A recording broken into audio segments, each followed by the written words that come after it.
Political junction వర్తమాన రాజకీయాలపై సమగ్ర విశ్లేషణ అందిస్తుంది. నమస్తే, వెల్కమ్ టు ఆదాన్. నమస్తే రాజేష్ గారు. రాజేష్ గారు, ఈరోజు మన డిస్కషన్లో ముఖ్యమైనటువంటి అంశాలు. నంబర్ 1, ఆంధ్రప్రదేశ్ లిక్కర్ స్కామ్కు సంబంధించి చాలా కీలకమైనటువంటి పరిణామం చోటు చేసుకుంది.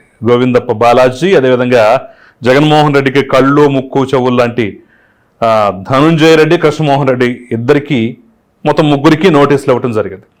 సో ఇది చాలా కీలకమైనటువంటి పరిణామం. జగన్మోహన్ రెడ్డి కోటరీని తాకిందంటే రేపటి రోజున ఏం కాబోతోంది, ఎలాంటి పరిణామాలు ఉండబోతున్నాయి అనేది మనం అర్థం చేసుకోవచ్చు.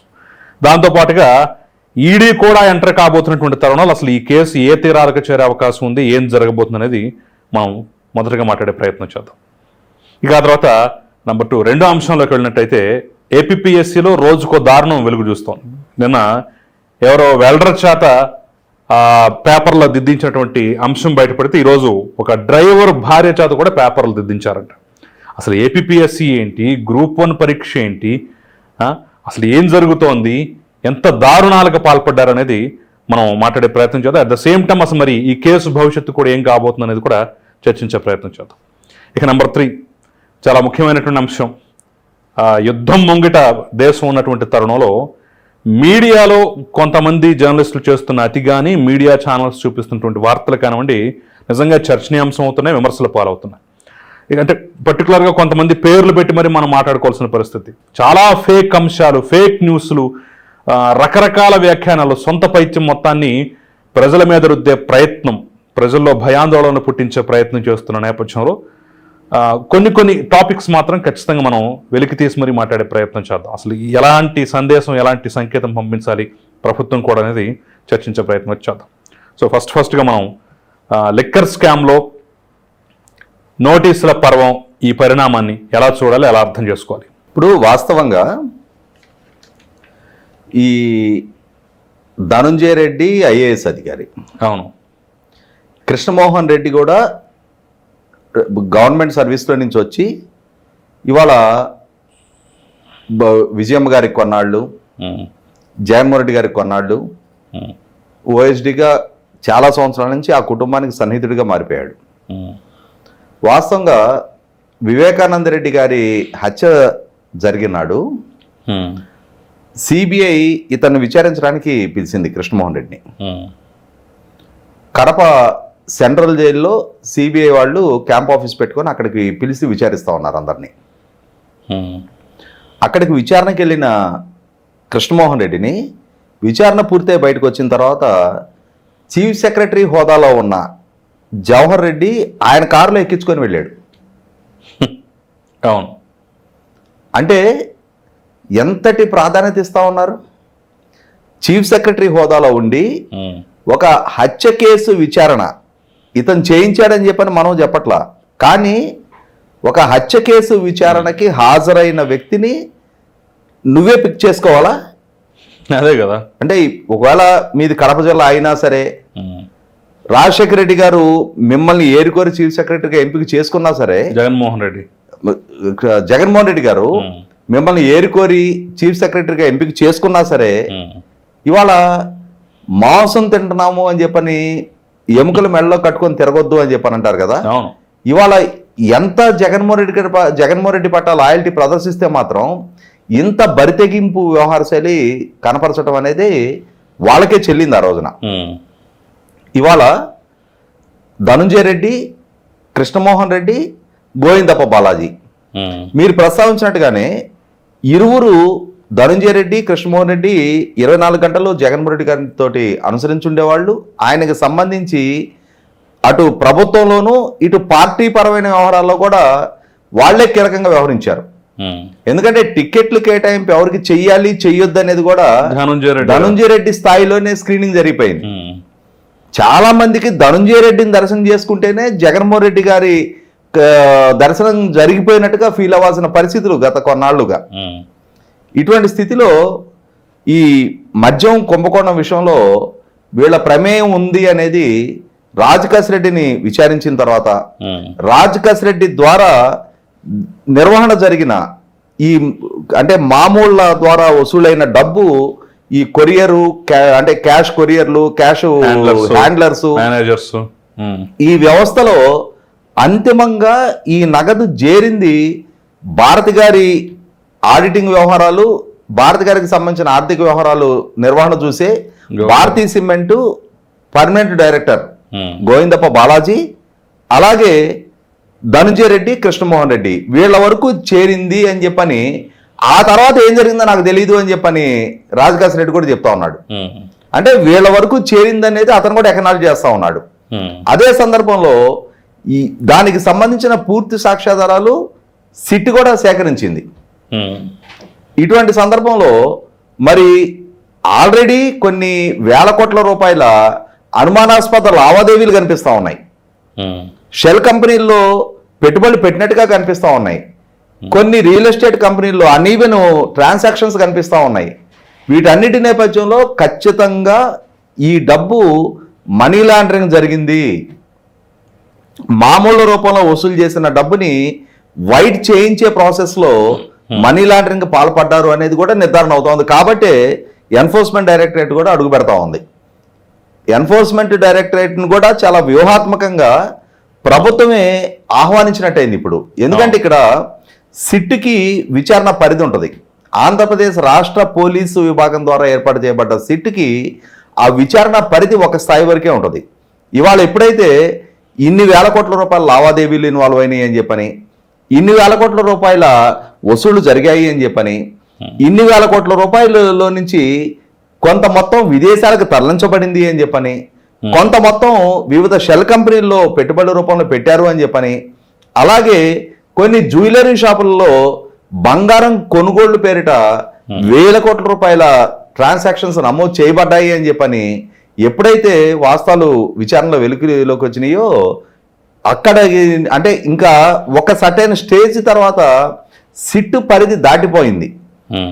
ఆ స్థాయి అంటే విదేశాలతో ముడిపడి ఉన్న ఆర్థిక లావాదేవీలతో ముడిపడి ఉన్న అంశాలని నిగ్గు తేల్చే అధికారం ఎన్ఫోర్స్మెంట్ డైరెక్టరేట్కి మాత్రమే ఉంటుంది. ఎస్, అంటే ఇప్పుడు ఇక్కడ చిన్న డౌట్ వస్తుంది అందరికి. ఇప్పుడు ఎన్ఫోర్స్మెంట్ డైరెక్టరేట్ వచ్చింది అంటే ఇక ఇక ప్రతి ఏ నుంచి జెడ్ వరకు 1 నుంచి 100 వరకు ప్రతి ఒక్క పేపరు ప్రతి ఒక్క అంశాన్ని వాళ్ళకి ఇచ్చేసి మీరే చూసుకోండి, మేము తప్పుకోవాల్సిన పరిస్థితి అని చెప్పేసి ఉంటుందా వ్యవహారం? లేదంటే వాళ్ళదే వేళదే అన్నట్టుగా సిట్టు ఈడీ పని ఈడీ చేసుకుంటూ పోద్దా? ఆర్థిక పరమైన లావాదేవీలకు సంబంధించి, ఆర్థిక పరమైన లావాదేవీల్లో ఉండే అవకతవకలకు సంబంధించి, అలాగే నల్ల డబ్బు తెల్ల డబ్బుకు సంబంధించిన వ్యవహార శైలికి సంబంధించి, నల్ల డబ్బుని తెల్ల డబ్బుగా మార్చడానికి చేసిన ప్రక్రియ గురించి, హవాలా ద్వారా విదేశాలకు తరలించబడ్డ డబ్బు లావాదేవీల గురించి వాటి వరకు ఎన్ఫోర్స్మెంట్ డైరెక్టరేట్ విచారిస్తుంది. అసలు నేరాన్ని విచారించే బాధ్యత సిట్టిదే. అంటే స్కామ్ అంటే మొత్తం అంతే కదా, అక్రమంగా లంచాలు వసూలు చేసుకోవటం, తరలించడమే కదా. మరి ఇందులో డబ్బు కాకుండా ఇంకా వేరే విషయం ఏముందంటారు? నేరపూరిత చర్య. ఓకే, గవర్నమెంట్ పాలసీ ఆల్టర్ చేసి ఆ పాలసీ ద్వారా డిస్టరీస్ వాళ్ళ దగ్గర నుంచి తమకు అనుకూలురైన వ్యక్తుల్ని నియామకం చేసుకొని డిస్టరీస్ దగ్గర నుంచి వాళ్ళకి అంటే వీళ్ళ వైపు నుంచి ఫేవరిజం చేసి మీ బ్రాండ్లు మాకు కొనుగోలు చేయడానికి మేము ఫెసిలిటేట్ చేస్తున్నాము అని చెప్పి దాని నుంచి ఈ నగదు వసూళ్లు చేయటం ఒక ప్రక్రియ, వసూళ్లు చేసిన డబ్బు తర్వాత జరిగిన లావాదేవీలు ఒక ప్రక్రియ. ఓకే, అంటే ఇక్కడ 2 స్టేజెస్ ఉంటుంది. ఇప్పుడు జగన్మోహన్ రెడ్డి గారు అక్రమాస్తుల కేసులు ఉన్నాయి. సిబిఐ నేరాన్ని నిర్ధారించింది. ఎన్ఫోర్స్మెంట్ డైరెక్టరేట్ లావాదేవీల్లో ఉన్న మనీ లాండరింగ్ ని విచారించింది.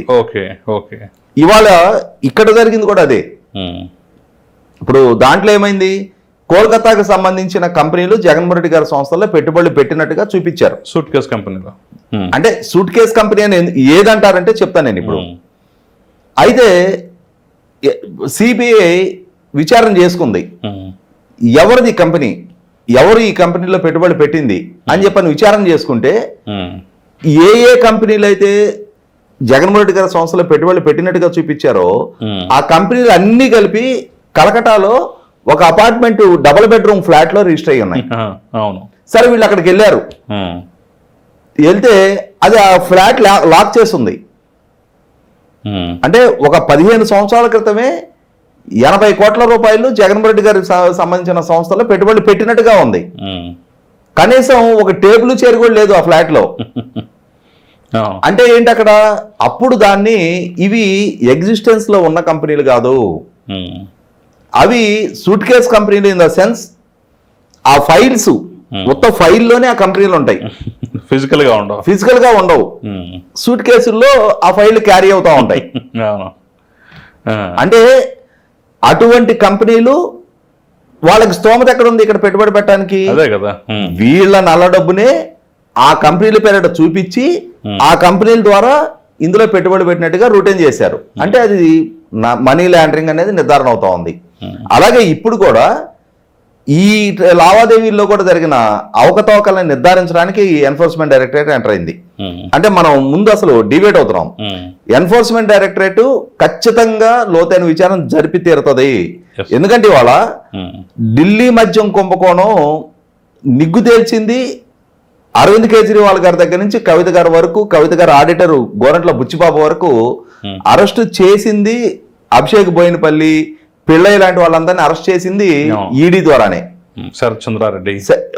ఈడీ ద్వారానే జరిగింది. ఉమ్. ఇప్పుడు ఒక పక్క ఒక రాష్ట్ర ముఖ్యమంత్రిని అరెస్ట్ చేసి ఉండగా ఉమ్. ఇక్కడికి వచ్చి ఎవరో ఒక ఫార్మర్ ఐఏఎస్ ని, ఉమ్. ఇంకెవరో ఫార్మర్ చీఫ్ మినిస్టర్ ఓఎస్డీని, ఇంకెవరినో అరెస్ట్ చేయడానికి హెసిటేట్ చేసే అవసరం ఈడీకి లేదు. ఉమ్. ఖచ్చితంగా ఈడీ లోతైన విచారణ జరిపిస్తుంది. ఇక్కడ గమనించుకోవాల్సింది ఏంటి అంటే, నిన్న మనం ఓబులాపురం మైనింగ్ కేసులో చూసాం మనం. ఉమ్. అక్రమ మైనింగ్ కి పాల్పడితే ఆ చట్ట ప్రకారం 7 సంవత్సరాల శిక్ష పడుద్ది.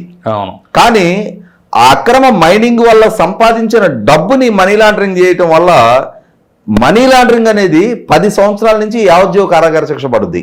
పైగా ఆ అక్రమ సంపాదన వల్ల సంపాదించిన ఆస్తులను కూడా జప్తు చేసే అధికారం ఈడీకి ఉంటుంది. ఎస్. అవును. అలాగే ఇప్పుడు ఇక్కడ కూడా జరిగేది ఏంటి అంటే, ఈ అక్రమ లావాదేవీలు, ఈ వ్యవహార శైలి సిట్ ద్వారా విచారణ జరుగుతుంది. ఎన్ఫోర్స్మెంట్ డైరెక్టరేట్ ద్వారా ఈ నల్ల డబ్బుని తెల్ల డబ్బు చేసే ప్రక్రియ, అదే సందర్భంలో వాటి ద్వారా సంపాదించిన ఆస్తులను కూడా జప్తు చేసి అవసరమైతే రేపటి రోజున వాళ్ళ నేర నిరూపణ జరిగితే ప్రభుత్వానికి స్వాధీనం చేయగలిగే అధికారం ఎన్ఫోర్స్మెంట్ డైరెక్టరేట్కి ఉంటుంది. ఇవాళ అటువంటి కేసులో బాధ్యులుగా కృష్ణమోహన్ రెడ్డి, ధనుంజయ రెడ్డిలు, ఇవాళ గోవిందప్ప బాలాజీలు ప్రమేయం నిర్ధారణ అవుతుంది అని అంటే, ఉమ్. వాళ్ళకు వాళ్ళు సొంతంగా జగన్మోహన్ రెడ్డి గారి ప్రభుత్వంలో జగన్మోహన్ రెడ్డి గారికి భారత్ గారికి సంబంధం లేకుండా వాళ్ళ కంపెనీలో పనిచేసే ఒక ఆడిటరు ప్రభుత్వ పాలసీస్ని అతను డ్రాఫ్ట్ చేయించాడు, అతను డిస్టిలరీస్ నుంచి డబ్బులు తీసుకున్నాడని చెప్పని చెప్పగలుగుతారా? 100కి 100 పాళ్ళు ఎండ్ బెనిఫిషియరీ ఎవరు అని అంటే ఆది దంపతుల్లాగా వీళ్ళిద్దరే బయటపడతారు ఇప్పుడు. ఎస్. అంటే ఖచ్చితంగా ఈ మొత్తం ఈ కుంభకోణానికి ఉమ్. కింగ్ పిన్స్, ఎండ్ బెనిఫిషరీస్ ఎవరు అని అంటే జగన్మోహన్ రెడ్డి గారు, ఎస్. భారతి గారు మాత్రమే. ఇవాళ ఈ ముగ్గురు విచారణ అనేది చాలా క్రూషియల్. ఇక్కడ గమనించుకుంటే మనకు అర్థమవుతున్నది ఏంటంటే, ఉమ్. ఒకనాడు ధనంజయ రెడ్డి అపాయింట్మెంట్ కోసం ఉమ్. ఎమ్మెల్యేలు, మంత్రులు కూడా అంటే అంగలార్చుకుంటూ అతని కోసం ఎదురు చూసే పరిస్థితులు. ఇవాళ అటువంటి స్థితి నుంచి పోలీసు ఒంటి మీద యూనిఫామ్ తోటి ఎవడన్నా వాళ్ళ వాకిలి తలుపు తడుతున్నాడు అంటే గొడవలు దూకి పారిపోయే పరిస్థితి వీళ్ళకి. ఇవాళ ఎంతమందిని చూస్తున్నాం మనం? కాకాని గోవర్ధన్ రెడ్డి, మొన్నటిదాకా ప్రభుత్వంలో మంత్రి, ఎవరికన్నా సరే ఏదైనా ఒక కేసు విచారణ నోటీసులు వస్తున్నాయి అనగానే మనం చిన్నప్పుడు దొంగ పోలీసు ఆటలాడుకునే వాళ్ళం కదా, ఆ టైంలో ఈ దాక్కోటాలు, ఆ దాక్కోనాళ్ళని ఎంటాడటాలు, ఈ ప్రక్రియ ఎక్కువైపోయింది. ఇవాళ హైకోర్టుకి వెళ్ళారు, సుప్రీంకోర్టుకి వెళ్ళారు, వాళ్ళకున్న అన్ని ఆపర్చునిటీస్ని ఉపయోగపెట్టుకున్నారు. హైకోర్టులో, సుప్రీంకోర్టులో వాళ్ళకి వెసులుబాటు దక్కలేదు. ఇప్పుడు మళ్ళీ ముందస్తు బెయిల్ పిటిషన్ ఫైల్ చేశారు. 13వ తారీఖు అది విచారణకు వస్తూ ఉంది. ఈ విచారణకు వస్తున్న నేపథ్యంలోనే నిన్న సిట్ అధికారులు వెళ్ళి రేపు 11వ తారీఖు రోజు విచారణకు రమ్మనమని చెప్పని నోటీసులు ఇచ్చారు. మరి ఇప్పుడు విచారణకు సహకరిస్తారా? లేదు 13వ తారీఖు రోజు ఆ ఆపర్చునిటీని కూడా ఎక్సర్సైజ్ చేసి end of the day court నుంచి వాళ్ళకి అంటే ఏదైనా వెసులుబాటు దక్కితే అప్పుడు మేము పోటుగాళ్ళము అని చెప్పని రొమ్మిరుచుకొని వస్తారు. వెసులుబాటు దక్కలేదు అని అంటే ఇలాగే పారిపోయే ప్రక్రియలో వీళ్ళని వెంటాడి పట్టుకోవాలా, లేదా అప్పుడైనా సరే విచారణకు సహకరిస్తారా లేదో చూడాలి. ఒకటైతే వాస్తవం, all roads leads to Rome అన్నట్టుగా ఈ ప్రక్రియ మొత్తం చూస్తుంటే అన్ని వేళ్ళు అసలు అధినాయకుడు జగన్మోహన్ రెడ్డి వైపే చూపబడతా ఉన్నాయి. ఖచ్చితంగా గతంలో ఆయన మీద నమోదైన అక్రమాస్తుల కేసుల్ని 11 సంవత్సరాల 7 నెలల 17 రోజులు వాటికి ఆయనకి బెయిల్ వచ్చి ఇన్ని రోజులుగా విచారణకి సహకరించకుండా తప్పించుకోగలుగుతా ఉన్నాడు. ఆయన బెయిల్ కండిషన్స్ వైలేట్ చేస్తూ కూడా వేలాది వాయిదాలు తీసుకుంటూ సిబిఐ ద్వారా ఆయన బెయిల్ రద్దు చేయకుండా కాపాడబడతా ఉన్నాడు. కానీ ఇప్పుడు ఈ కేసులో మాత్రం 100కి 100 పాళ్ళు end of the day Jaganmohan Reddy గారు కూడా అరెస్ట్ అయ్యే తీరతారు. ఎట్టి పరిస్థితుల్లో దాని నుంచి తప్పించుకోవడం ఆయనకి కూడా సాధ్యం కాదు. ఇక మరో అంశం చూసినట్టయితే ఏపీపీఎస్సి ఒక పక్క వెల్డర్ చేత పరీక్ష పేపర్లు దిద్దించిన చరిత్ర, మరో పక్క కారు డ్రైవర్ భార్య చేత పేపర్లు దిద్దించినటువంటి అంశం. అసలు ఏం చేశారు వీళ్ళు, ఎంత ఘోరాలకు పాల్పడ్డారు, ఏంటి అసలు ఈ అంశం ఏంటి, ఎలా చూడాలంటారు? అంటే వాస్తవంగా జగన్మోహన్ రెడ్డి గారు 2019 ఎన్నికలకు ముందు రాష్ట్రంలో ఉన్న యువతని తన వైపు మలుచుకోవటం కోసం అని చెప్పని చాలా వాగ్దానాలు చేశాడు ఆయన. నాకు మెజార్టీ ఎంపీ స్థానాలు ఇవ్వండి, ప్రత్యేక హోదా సాధించి 13 జిల్లాలని 13 హైదరాబాద్లుగా అభివృద్ధి చేస్తా, ప్రపంచవ్యాప్తంగా ఉన్న పెట్టుబడిదారుల మొత్తాన్ని రప్పిస్తా, వలసలేని ఉపాధి కల్పిస్తా, లక్షలాది ప్రభుత్వ ఉద్యోగాలు భర్తీ చేస్తా, మెగా డిఎస్సి కండక్ట్ చేస్తా, ఇట్లా రకరకాల వాగ్దానాలు చేసిన మీదట యువత ప్రధానంగా జగన్మోహన్ రెడ్డిని వెనక ర్యాలీ అయ్యారు. అయితే ఆయన పాలనా హయాంలో లక్షలాది ప్రభుత్వ ఉద్యోగాల భర్తీ మాట దేవుడెరుగు 2018 డిసెంబర్లో చంద్రబాబు నాయుడు గారి ప్రభుత్వ హయాంలో ఏపీపీఎస్సీ గ్రూప్ 1 169 పోస్టుల నియామక ప్రక్రియకి నోటిఫికేషన్ విడుదలైంది, రాత పరీక్ష కూడా జరిగింది అప్పుడు. అయితే ఆ ప్రక్రియ కొనసాగింపులో భాగంగా ఏపీపీఎస్సీ కార్యదర్శిగా ఉన్న సీతారామాంజనేయుల ద్వారా తమకి అనుకూలురైన వాళ్ళని ఎంపిక చేయాలి. ప్రతిభాధారంగా ఎవరైతే మంచి ప్రతిభ కనపరిచి రాత పరీక్షల్లో మంచి మార్కులు స్కోర్ చేశారో వాళ్ళ స్థానంలో తమకు అనుకూలమైన వాళ్ళని రప్పించాలి. దీనికోసం ఎన్ని పిల్లి మొగ్గలు వేయాలో, ఎన్ని కుప్పిగంతులు వేశారు అనేది పిఎస్ఆర్ ఆంజనేయులు అరెస్ట్ చేసి అతని కేసు విచారణ చేస్తున్న సందర్భంగా ఆ కామ్సైన్ కంపెనీకి సంబంధించి దాత్రి మధు అనే అతను కూడా అరెస్ట్ చేసిన నేపథ్యంలో రోజుకొక కథ వార్తాపత్రికల్లో చూస్తూ ఉన్నాం. 66 మందిని ఎటువంటి క్వాలిఫికేషన్ లేని వాళ్ళని ఏపీపీఎస్సీ గ్రూప్ 1 పేపర్ల మూల్యాంకనం కోసం, అంటే నీకు జనరల్గా ఏపీపీఎస్సీ గ్రూప్ 1 పోస్టులు అంటే ఏంటి, ఆర్డీఓ, డిఎస్పీ, ఆర్టీఓ, సిటీఓ ఇట్లాంటి స్థాయి పోస్టులు, డిపిఓ ఇటువంటి స్థాయి పోస్టులు. అటువంటి స్థాయి పోస్టుల కోసం అని చెప్పని ఎంపిక చేసే ప్రక్రియలో ఆ పేపర్లు మూల్యాంకనం వాల్యుయేషన్ ఎవరు చేయాలి? మంచి ప్రొఫెసర్ స్థాయి వ్యక్తులు, వాళ్ళని పిలిచి వాళ్ళ చేత మూల్యాంకనం చేయించాలి. వీళ్ళు ఏం చేశారు, అసలు ఆ నోటిఫికేషన్లోనేమో మాన్యువల్ మూల్యాంకనం అని చెప్పని ఇచ్చారు. తర్వాత కోవిడ్ వచ్చింది కాబట్టి మాన్యువల్ మూల్యాంకనం చేయడం సాధ్యం కాదు అని చెప్పని డిజిటల్ వాల్యుయేషన్ చేస్తున్నామని చెప్పారు. డిజిటల్ వాల్యుయేషన్ చేయించిన మీదట కొందరు అభ్యర్థులు కోర్టుకు వెళ్ళారు. మీరు నోటిఫికేషన్లో మాన్యువల్ మూల్యాంకనం అన్నారు, ఇప్పుడు డిజిటల్ చేపిస్తా ఉన్నారు, ఈ డిజిటల్ ప్రక్రియ పట్ల మాకు అనుమానాలు ఉన్నాయి అని చెప్పని కోర్టుకు వెళ్ళిన మీదట న్యాయస్థానం మాన్యువల్ మూల్యాంకనం చేయమని చెప్పిన మీదట ఏం చేశారు అని అంటే, కనీసం అప్పుడైనా సరే ట్రాన్స్పరెంట్గా మంచి ఎక్స్పర్టైజ్ ఉన్న సీనియర్ ప్రొఫెసర్స్ని వాళ్ళని పిలిచి వాల్యుయేషన్ చేయించకుండా ఈ కామ్సైన్ అనే సంస్థకి కాంట్రాక్ట్ ఇచ్చి, అంటే ఏంటంటే ఆ డిజిటల్ వాల్యుయేషన్లో వచ్చిన మార్కులు పెద్దగా మార్పు చేర్పులు చేయడం వాళ్ళకి ఇష్టం లేదు. అందుకోసం అని చెప్పని ఏం చేశారు, కొంతమంది అంటే ఏ క్వాలిఫికేషన్ లేకపోయినా సరే అసలు వాస్తవంగా ఏపీపీఎస్సీ ప్రధాన కార్యాలయంలో వాల్యుయేషన్ జరగాలి. దానికి హాయ్లాండ్ రిసార్ట్ బుక్ చేసుకొని ఏపీపీఎస్సీ కస్టడీలో ఉండాల్సిన ఈ పరీక్ష పత్రాలని హాయ్లాండ్కి తరలిచ్చి ఇక్కడ ఎవరితోటి వాల్యుయేషన్ చేయించారు అని అంటే 66 మంది ఐడెంటిఫై అయ్యారు. వాళ్ళని పిలిస్తే వాళ్ళంతా కూడా సబ్స్టాండర్డ్ క్వాలిఫికేషన్, అంటే ఏపీపీఎస్సీ గ్రూప్ 1 నియామక పరీక్షకు సంబంధించిన పత్రాలు దిద్దగలిగే అంతటి స్థాయి పరిజ్ఞానం ఉన్నవాళ్ళు కాదు, అంతటి స్థాయి క్వాలిఫికేషన్ లేదు. వాళ్ళే చెప్తున్నారు మాకేం సంబంధం అండి, మాకు 15,000 కాడికి ఇస్తానని చెప్పారు, ఈ డిజిటల్ వాల్యుయేషన్లో వచ్చిన మార్కులే ఎత్తి ఇది ఇక్కడ రాయమన్నారు, 90,000 పేపర్లు మాకు అప్పచెప్పారు, మేము రాసాం, మాకు డబ్బులు ఇచ్చారు, తీసుకొని వెళ్ళిపోయాం. అంటే వాల్యుయేషన్ చేయలే, వాల్యుయేషన్ చేసినట్టుగా ఒక ప్రక్రియ నడిపించారు. అవును. దానికోసం అని చెప్పని సుమారుగా 1,40,00,000 వరకు ఖర్చు చూపించారు. వీళ్ళకి 26 మందికి కలిపి ఇచ్చింది 8 లక్షలు 9 లక్షలేనంట.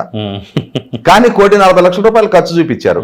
అంటే ఇక్కడ 35 సంవత్సరాల పాటు ఆంధ్రప్రదేశ్ రాష్ట్రానికి సంబంధించిన గ్రూప్ 1 అధికారులు, వివిధ విభాగాలకు సంబంధించిన గ్రూప్ 1 అధికారుల నియామక ప్రక్రియని ఎంత అపహాస్యం పాలు చేశారు.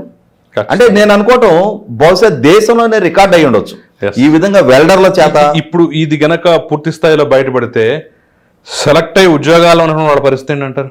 100% గతంలోనే సింగిల్ బెంచి ఆ నియామక ప్రక్రియని స్తంభింపజేయమని చెప్పింది. అంటే ఆల్రెడీ వాళ్ళకి పోస్టింగ్స్ ఇచ్చారు, ఉద్యోగాల్లో ఉన్నారు. వాళ్ళ నియామక ప్రక్రియ మొత్తాన్ని కూడా సస్పెండ్ చేస్తూ సింగిల్ బెంచ్ తీర్పు ఇచ్చింది. ఇచ్చిన మీదట తర్వాత డివిజన్ బెంచ్ ఆ తీర్పు మీద స్టే ఇచ్చింది. అయితే ఇక్కడ జరిగింది ఏంటంటే ఈ ప్రక్రియ ద్వారా ఎంపికైన అధికారులందరూ కూడా చాలా మంది మొన్న జరిగిన ఎలక్షన్స్ లో చాలా నియోజకవర్గాల్లో ఈఆర్ఓలుగా పనిచేశారు. మనం కొన్ని నియోజకవర్గాల్లో చూసాం. అంటే కొన్ని సంఘటనలు జరిగినప్పుడు ప్రజలకు అనుమానాలు బలపడటానికి కూడా ఆస్కారం ఉన్నాయి. గుడివాడ నియోజకవర్గంలో కొడాల నాని నామినేషన్ స్క్రూటినీలో రిజెక్ట్ చేయాలి. అయినా సరే అక్కడ ఆర్డీఓ ఆ నామినేషన్ ని ఎలో చేస్తూ డెసిషన్ తీసుకుంది. అంటే అక్కడ ప్రతిపక్షాల నుంచి వ్యక్తమైన అభిప్రాయాన్ని పరిగణలోకి తీసుకోకుండా స్పష్టమైన సాక్ష్యాధారాలు ప్రజెంట్ చేస్తున్నా కూడా దాన్ని ఇగ్నోర్ చేసి కొడాల నానికి ఒక అనీవెన్ బెనిఫిట్ ఆ వైపు నుంచి జరిగింది. సేమ్ ఇదే పరిస్థితి డోన్ నియోజకవర్గంలో బొగ్గన రాజేంద్రనాథ్ రెడ్డి గారి నామినేషన్ విషయంలో కూడా ఎరజైంది. అక్కడ కూడా ఆయన నామినేషన్ కూడా రిజెక్ట్ అవ్వాలి, కానీ ఆయన నామినేషన్ కూడా ఎలో చేశారు. అంటే ఇటువంటి అనీవెన్ ఫేవర్లు వైసీపీ నాయకత్వానికి చేస్తున్న తీరు చూస్తేనే ఓహో వీళ్ళు కూడా ఈ ప్రక్రియలో ఎంపికైన అధికారులైనా, అందుకని స్వామి భక్తి చూపిస్తున్నారా అని చెప్పిన అనుమానాలు రావడం సహజం. అంటే వాళ్ళు ఈ బ్యాచ్మేట్స్ అవునా కాదో కూడా మనకి స్పష్టత లేదు, కానీ ప్రజల్లో అనుమానాలు బలపడడానికి అయితే ఈ విధాన వ్యవహార శైలి ఖచ్చితంగా ఆస్కారం కలిగిస్తా ఉంది. ఏదేమైనా సరే ఇవాళ అంటే క్లాస్ రూమ్ లో పాఠాలు చెప్పే టీచర్ని భవిష్యత్తు తరాన్ని తయారు చేసే గురువులుగా భావిస్తాం మనం. అంటే నేటి బాలురే రేపటి పౌరులు, రేపటి దేశానికి పనికొచ్చే పౌరులుగా, ఆదర్శ పౌరులుగా నేటి బాలుడిని తీర్చిదిద్దే బాధ్యత గురువులది ఎలా ఉంటుందో అలాగే రేపటి తరానికి సంబంధించిన గ్రూప్ 1 అధికారుల ఎంపిక ప్రక్రియ కూడా పారదర్శకంగా జరగాలి, ప్రతిభకి మాత్రమే అవకాశం దక్కాలి. పొలిటికల్ పైరివీలు, లంచాలు, కులపరమైన అఫిలియేషన్లు, రాజకీయపరమైన అఫిలియేషన్లతోటి అనర్హులకి అటువంటి కీలక ఉద్యోగాలు కనుక దక్కిన పక్షంలో రేపు ఒక లైఫ్ టైము 35 సంవత్సరాల పాటు అతను ఆ ఫేవరిజం తోటే పనిచేస్తాడు. అంతే తప్ప ప్రభుత్వోద్యోగి, నేను ప్రభుత్వానికి బాధ్యుణ్ణి, సమాజానికి బాధ్యుణ్ణి, ప్రజలు కట్టిన పన్నుల నుంచి నేను జీతం తీసుకుంటున్నా అని చెప్పిన విఘ్నత ఎందుకుంటుంది? నాకు ఈ రాజకీయ పక్షం వల్ల నాకు ఈ ఉద్యోగం దక్కింది, ఈ రాజకీయ పక్షానికి నేను ఇచ్చిన లంచం వల్ల ఈ ఉద్యోగం దక్కింది, ఈ రాజకీయ పక్షం ద్వారా నియామకం చేపట్టబడ్డ సో అధికారి తీసుకున్న నిర్ణయం ప్రాతిపదిక నాకు ఉద్యోగం దక్కింది, కాబట్టి వీళ్ళకి లాయల్టీ ప్రదర్శించాలని చెప్పని వాళ్ళు ఆ విధమైన వ్యవహారాలు కనపరుస్తారు. కాబట్టి ఇక్కడ 100% కూడా ఈ ఎంపిక ప్రక్రియ అనుమానాస్పదంగా మారుతూ ఉంది. ఈ ఎంపిక ప్రక్రియలో అవకతవకలు చోటు చేసుకున్నాయని చెప్పని నిర్ధారణ అవుతా ఉంది. కాబట్టి ఇటువంటి ఎంపిక ప్రక్రియ ఇవాళ గ్రూప్ 1 అధికారుల గురించి మాట్లాడుకుంటున్నాం. మనకి బోర్డర్లో యుద్ధ వాతావరణం నడుస్తూ ఉంది. అక్కడ సైనికుల సామర్థ్యం మేరకు వాళ్ళు ప్రాణాలు వడ్డి యుద్ధంలో పోరాడతారు. అక్కడ కూడా కాంప్రమైజ్ అయ్యారనుకో, ఆ సెలక్షన్ దగ్గర కూడా అనర్హులు అటువంటి ఎంపికలో కూడా అవకాశం దక్కించుకొని సైన్యంలోకి అడుగుపెట్టారనుకో, ఇటువంటి క్రైసిస్ పీరియడ్లో దేశానికి ప్రాణాలు అడ్డుపెట్టి అండగా నిలవాల్సిన సందర్భంలో వాళ్ళు నిలబడగలుగుతారా?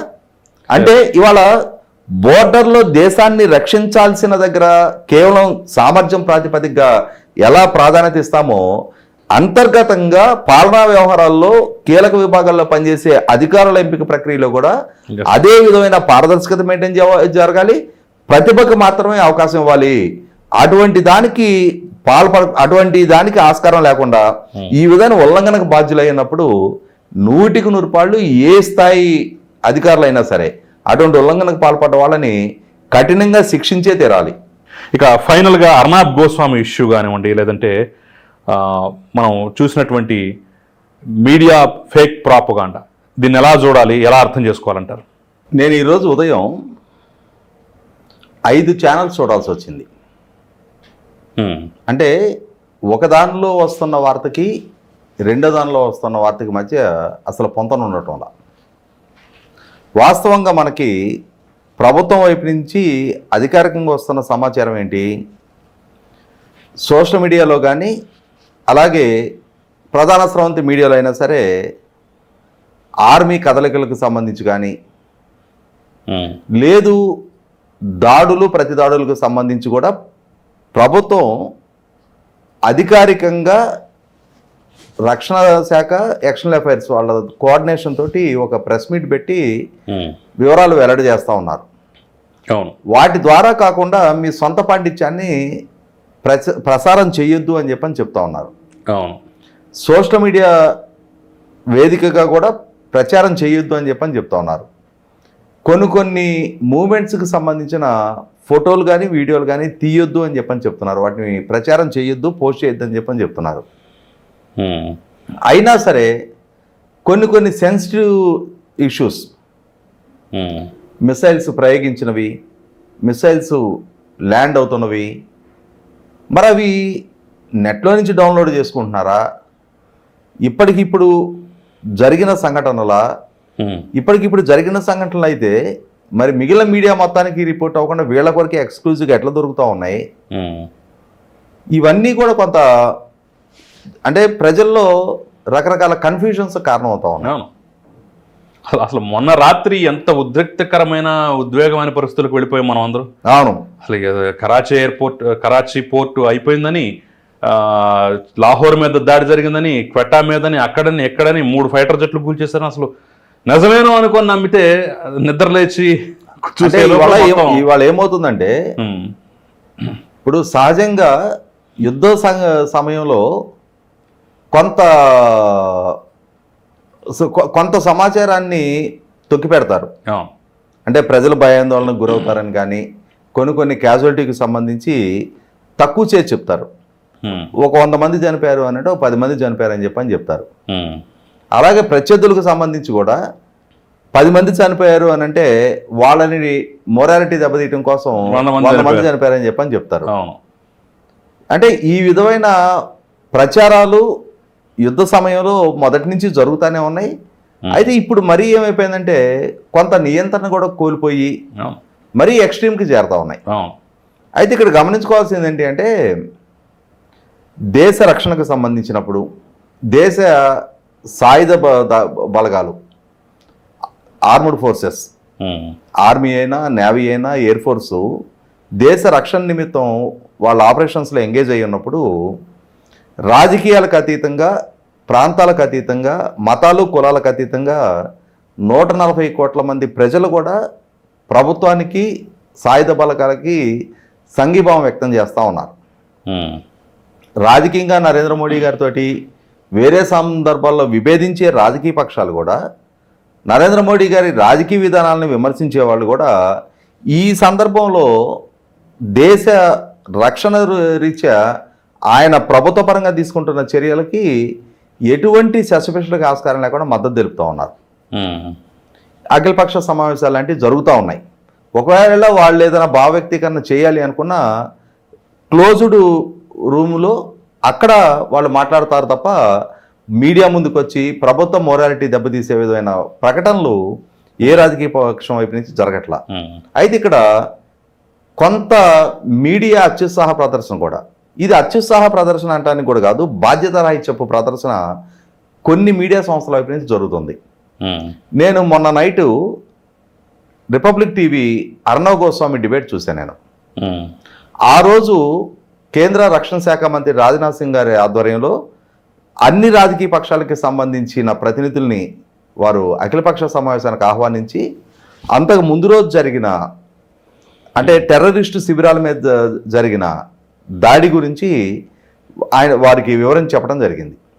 ఏ పరిస్థితుల్లో ఈ నిర్ణయం తీసుకోవాల్సి వచ్చింది, ఈ నిర్ణయం ఏ స్థాయి ప్రభావం చూపించింది, ముందు ముందు ముందు ఇంకా ఏ ఏ సంఘటనలు జరగడానికి ఆస్కారం ఉంది, దానికి మన సన్నద్ధత ఎలా ఉంది, ఏంటి అనేది ప్రభుత్వ పరంగా దేశంలో ఉన్న రాజకీయ పక్షాల మొత్తానికి కూడా వివరించి చెప్పడం జరిగింది. ఒక ఆహ్వానించదగ్గ పరిణామం అది. ఎందుకంటే డెమోక్రసీలో అన్ని రాజకీయ పక్షాలు కలిపి ప్రభుత్వానికి అండగా నిలబడాల్సిన సందర్భం ఇది. రాజకీయపరమైన విభేదాలు, రాజకీయపరంగా ప్రతి అంశాన్ని కూడా రచ్చరచ్చ చేసుకునే ప్రజాస్వామ్యంలో ఈ సందర్భంగా ఒక ఏకాభిప్రాయానికి వచ్చి దేశ రాజకీయ వ్యవస్థ మొత్తం కూడా సంఘటితంగా నిలబడి ప్రభుత్వానికి అండగా నిలబడాల్సిన సందర్భం ఇది. ఇటువంటి సందర్భంలోనే భిన్నాభిప్రాయాలకి ఆస్కారం లేకుండా ఇప్పుడు మనం మీడియాలో రకరకాలుగా రిపోర్ట్ అవుతున్న అంశాలను చూసి అది ప్రతిపక్షాలు కూడా రకరకాల అభిప్రాయాలు ఏర్పరచుకోవడానికి ఆస్కారం లేకుండా ప్రభుత్వమే అధికారికంగా వారికి ఫ్యాక్ట్స్ మొత్తం కూడా రివీల్ చేయడం జరిగింది. ఆ రివీల్ చేసిన తర్వాత కూడా అన్ని రాజకీయ పక్షాలు కూడా మీడియా ముందుకు వచ్చి ప్రభుత్వ నిర్ణయానికి మద్దతు తెలుపుతూ ప్రభుత్వం తీసుకుంటున్న ప్రతి నిర్ణయానికి ఈ క్రైసిస్ పీరియడ్లో అండగా ఉంటాము అని చెప్పారు. ఏ ఒక్క రాజకీయ పక్షం కూడా ప్రభుత్వం అలా ఎందుకు నిర్ణయం చేసింది, ఇలా ఎందుకు నిర్ణయం చేసింది అని చెప్పని వంకలు పెట్టే ప్రయత్నం చేయలే. అయితే ఆ రోజు సాయంత్రం ఈ రిపబ్లిక్ టీవీలో అర్ణవ్ గోస్వామి డిబేట్లో వాస్తవంగా అర్ణవ్ గోస్వామి నరేంద్ర మోడీ గారికి, భారతీయ జనతా పార్టీకి ఎక్కువ అభిమాని అనేది అందరికీ తెలిసిన అంశమే. అదే సందర్భంలో అతను గతంలో ఇప్పుడు రాహుల్ గాంధీ గారితో చేసిన ఇంటర్వ్యూ నేపథ్యంలో రాహుల్ గాంధీ గారిని ఆయన స్థాయిని తగ్గించి పదే పదే కొన్ని సంవత్సరాలుగా అంటే ఆ విధమైన ప్రచారం చేయటం కూడా మనం చూస్తున్నాం.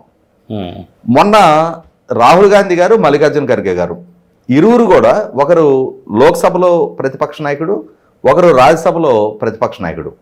వారు ఇరువురు కూడా ప్రభుత్వానికి పూర్తిస్థాయి సంఘీభావాన్ని తెలుపుతూ మీడియా ముందు మాట్లాడారు. ఇక్కడ గమనించుకోవాల్సింది ఏంటి అంటే దేశం యుద్ధం ముంగిట ఉంది. అమాయకపు టూరిస్టుల్ని టెర్రరిస్టులు వచ్చి దారుణంగా హత్య చేశారు. ఆ నేపథ్యంలో పెరిగిన ఉద్రిక్తతలు యుద్ధానికి దారితీస్తూ ఉన్నాయి. ఇరు దేశాలు ఒకరి మీద ఒకళ్ళు దాడులు ప్రతి దాడులు చేసుకుంటూ ఉన్నారు. ఇటువంటి పరిస్థితుల్లో అక్కడ విజయోత్సాహంతోటో ఆనంద బాష్పాలు రాలుస్తా మీడియా ముందుకు వచ్చి మాట్లాడే సందర్భం కాదు అది. గంభీరంగానే ఉండాలి నాయకులు. సంఘటన, సమయం, సందర్భం చాలా గంభీరంగానే ఉంది. అటువంటప్పుడు వాళ్ళ ఫేషియల్ ఎక్స్ప్రెషన్స్లో విచారం కనిపిస్తూ ఉంది అన్న ప్రస్తావన తీసుకున్నాడు ఈ అర్ణవ్ గోస్వామి.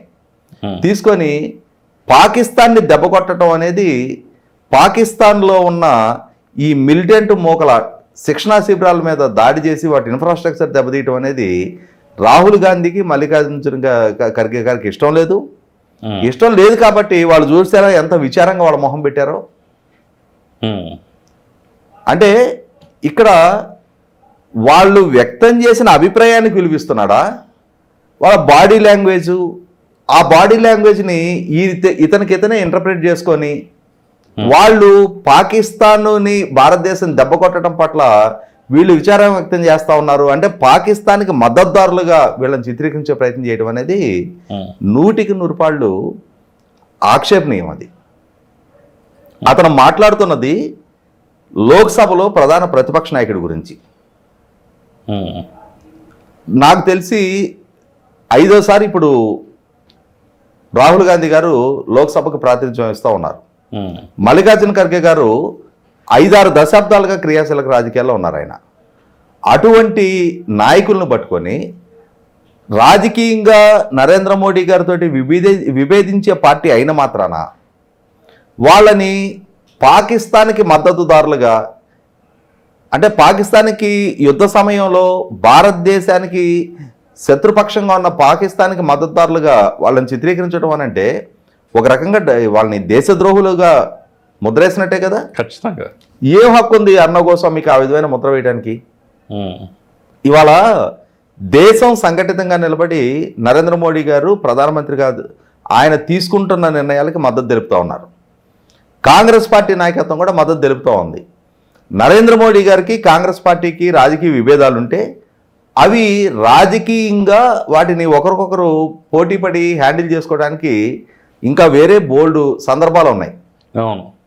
ఇప్పుడు ఒక క్లిష్ట పరిస్థితుల్లో ప్రభుత్వానికి అండగా అన్ని రాజకీయ పక్షాలు నిలబడతా ఉన్నప్పుడు ఆ రాజకీయ పక్షాలకు సంబంధించిన కీలక నాయకుల్ని వాళ్ళ వ్యక్తిత్వానికి పాల్పడే విధంగా ఈ అర్ణవ్ గోస్వామి లాంటి వాళ్ళు చర్చ పెట్టడం ఆక్షేపణీయం. దేశహితం కోరి అయితే ఆ చర్చ అంటే అక్కడ ఏమవుతుంది, తనని తాను మోర్ నేషనలిస్ట్, నా అంతటి దేశం పట్ల ప్రేమ కలిగిన వ్యక్తి లేడు అని చెప్పని తన తాను చిత్రీకరించుకునే ప్రాసెస్ లో ఎదుటి వ్యక్తుల వ్యక్తిత్వాన్ని, అది కూడా దేశానికి నాయకత్వం వహిస్తున్న ఇవాళ లీడర్ ఆఫ్ ద అపోజిషన్ అంటే దేశం మొత్తానికి సంబంధించిన లీడర్ ఆఫ్ ద అపోజిషన్. ఆయన లీడర్ ఆఫ్ ద అపోజిషన్ స్థాయి దక్కటం అని అంటే CM in waiting, PM in waiting అంటారు. ఒకవేళ రేపు నరేంద్ర మోడీ గారు అధికారం నుంచి దూరం జరిగితే, కాంగ్రెస్ పార్టీకి ఆధిక్యత వస్తే ఆయన ఈ దేశానికి కాబోయే ప్రధానమంత్రి. అటువంటి స్థాయి నాయకుడిని వాళ్ళకి ఈ పాకిస్తాన్ మీద జరుగుతున్న దాడి పట్ల చిత్తశుద్ధి లేదు, వాళ్ళ ఫేషియల్ ఎక్స్ప్రెషన్స్ చూడండి, వాళ్ళు ఎంత సారోగా ఉన్నారో అని ఈ విధమైన వక్రీకరణలతో కూడిన ప్రజెంటేషన్ చేయటం అనేది ఇప్పుడున్న పరిస్థితిలో కాంగ్రెస్ పార్టీ కూడా ఏకోన్ముఖంగా ప్రభుత్వానికి మద్దతు ప్రకటిస్తున్న సందర్భంలో ఒక పక్క వాళ్ళ మద్దతు తీసుకుంటూ వాళ్ళ వ్యక్తిత్వాన్ని పాల్పడటం అనేది 100% ఆక్షేపణీయం. ఇవాళ వ్యక్తిగతంగా నేను కూడా కాంగ్రెస్ పార్టీతో ఏకీభవించడం, అంటే ఫస్ట్ నుంచి యాంటీ కాంగ్రెస్ ఐడియాలజీతో పెరిగాం మనం. అలా పెరిగిన వాళ్ళం ఇవాళ ఈ సందర్భంలో ఆ కాంగ్రెస్ పార్టీ పట్ల ఉండే వ్యతిరేకతకి దాన్ని వ్యక్తం చేసుకునే సందర్భాలు వేరే ఉన్నాయి. ఎన్నికలు వచ్చినప్పుడు చూసుకుంటాం. అది ఇవాళ కాంగ్రెస్ పార్టీ అయినా, మళ్ళాంటి వాళ్ళైనా, మిగిలిన రాజకీయ పక్షాలైనా అందరం కలిపి సంఘటితంగా ప్రధానమంత్రి నరేంద్ర మోడీ గారి వెనక ఉన్నాము అనే ఒక బలమైన సంకేతం ముఖ్యంగా ప్రత్యర్థులకు పంపించాల్సిన అవసరం ఉంది. ఇటువంటి స్థితిలో అర్ణవ్ గోస్వామి లాంటి వాళ్ళ ఈ వికృత పోకడం వల్ల, అంటే ఈ విధమైన వక్రీకరణలతో కూడిన చర్చల వల్ల, ఈ విధంగా వ్యక్తుల వ్యక్తిత్వాన్ని పాల్పడటం వల్ల, నాయకుల మొరాలిటీ దెబ్బతీసే ప్రయత్నం చేయడం వల్ల అది ప్రజాస్వామ్య స్ఫూర్తిని దెబ్బతీస్తుంది. నరేంద్ర మోడీ గారు కూడా ఇప్పుడు వారి యుద్ధంలో పూర్తిగా బిజీగా ఉన్నారు. కనీసం కొంత సమయం చిక్కిన తర్వాత అయినా సరే, కొంత వెసులుబాటు దక్కిన తర్వాత అయినా సరే, ఈ అర్ణవ్ గోస్వామి లాంటి వాళ్ళు ఈయన పేరు చెప్పుకొని చాలామంది అవుతున్నారు. ఈయనకి మద్దతుదారులుగా పిక్చరైజ్ చేస్తూ ఉన్నారు. ఈయన తీసుకుంటున్న నిర్ణయాల్ని సమర్థిస్తూ ఈయనకి రాజకీయ ప్రత్యర్థులుగా ఉన్న వాళ్ళ వ్యక్తిత్వానికి పాల్పడుతూ ఉన్నారు. అది ఖచ్చితంగా నేను మొన్నటి ఆ డిబేటు చూసిన వాళ్ళకి రాహుల్ గాంధీ గారి పట్ల సానుభూతి వ్యక్తం అవుతుంది. అక్కడ అర్ణవ్ గోస్వామి పట్ల ఒక విముఖత వ్యక్తమైంది. అదే సందర్భంలో అదే అర్ణవ్ గోస్వామి నరేంద్ర మోడీ గారికి రేపటి రోజున ఒక క్యారీగా, అంటే క్యారీ బ్యాగ్ అంటాం మనం, అదనపు బరువుగా మాట్లాడడానికి ఆస్కారం ఉంది. ఖచ్చితంగా కేంద్ర ప్రభుత్వం అయినా సరే ఇవాళ దేశంలో ఉన్న అన్ని మీడియా సంస్థలకి, సోషల్ మీడియా ఛానల్స్ కూడా ఏ విధమైన ఆదేశాలు ఇచ్చారో రిపబ్లిక్ ఛానల్ ఓనరు అర్ణవ్ గోస్వామికి కూడా అదే విధమైన ఆదేశాలు ఇచ్చి తీరాలి.